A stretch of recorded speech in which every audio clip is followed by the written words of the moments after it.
ঈদে মিলাদুন্নবী সাল্লাল্লাহু আলাইহি ওয়াসাল্লাম উপলক্ষে আয়োজনটা, যাতে করে আমরা একটা মেসেজ দিতে পারি আরকি। তার সিরাত সম্পর্কে অনেক কিছু জানি না আরকি। তা আমরা সংক্ষিপ্ত একটা মেসেজ দিতে চাই যেন আমাদের যুব সমাজ মুহাম্মদ সাল্লাল্লাহু আলাইহি ওয়াসাল্লাম সম্পর্কে জানে এবং তারা গবেষণা করে বা তার সিরাত সম্পর্কে জানার চেষ্টা করে আরকি।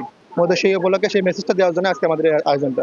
এই ম্যারাথন দৌড় এখানে আয়োজন হবে এই ঈদে মিলাদুন্নবী উপলক্ষে এবং রক্ত দেওয়ার উদ্দেশ্যে, যেমন ডোনার রক্ত যারা দেবে তার উদ্বুদ্ধ করার জন্য এই অনুষ্ঠানটা পরিচালনা করছে। আমরা শুধু ফুটবল ক্রিকেট নিয়েই ব্যস্ত থাকি, কিন্তু আসলে এর বাইরেও যে অ্যাথলেটিক্স আছে, যে যেখান থেকে আমাদের সদ্য হয়তো ইন্ডিয়াতে চতুর্থ এশিয়ান গেমসে বাংলাদেশ 4x100 মিটার রিলেতে যেই ব্রোঞ্জ পদক হচ্ছে গিয়ে অর্জন করেছে। লোডশেডিং কিংবা ঘরের বাইরের তীব্র গরমে ওয়ালটন রিচার্জেবল ফ্যান থাকলে থাকবে শুধু বাতাস আর বাতাস।